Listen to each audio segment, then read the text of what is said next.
Opération transparence des producteurs de pommes après la publication par Greenpeace d'un rapport à charge sur l'utilisation dans cette filière de pesticides particulièrement nocifs. Dans la Drôme, les pommiculteurs tiennent à rappeler que leurs fruits sont conformes à la réglementation. Benjamin Métral, Pierre Lachaud. Trop, c'est trop. Une nouvelle fois pointé du doigt par Greenpeace, les arboriculteurs jouent la transparence.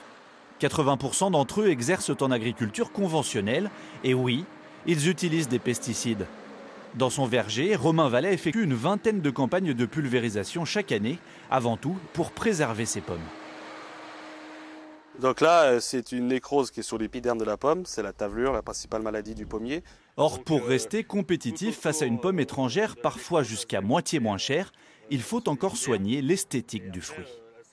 Quand un consommateur se promène dans une grande surface ou dans un magasin de producteurs, c'est l'aspect qui prime. Voilà.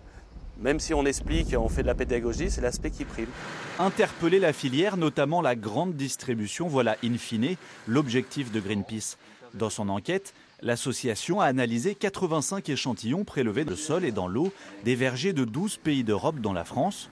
Les 3/4 de ces échantillons contiendraient des résidus de produits phytosanitaires dangereux, particulièrement les insecticides. Par exemple, dans 4 échantillons de sol sur 6 prélevés en France, on retrouve du chlorpyrifos, qui est un insecticide qui pose des risques importants pour la santé humaine et pour la biodiversité, pour les insectes, notamment les insectes pollinisateurs comme les abeilles. Les producteurs, eux, dénoncent un rapport malhonnête et mensonger. Leurs pommes sont conformes à la réglementation européenne. Tu vois, on est 100 fois moins en dessous de la limite maximale de résidus. Les résultats, on est 100 fois moins. Non, mais c'est bien la preuve qu'on n'empoisonne pas les gens. Je ne prends pas plaisir à monter sur mon atomiseur pour aller traiter mes fruits. Si j'ai pas d'autre solution, j'utilise des produits bio, j'utilise des méthodes alternatives.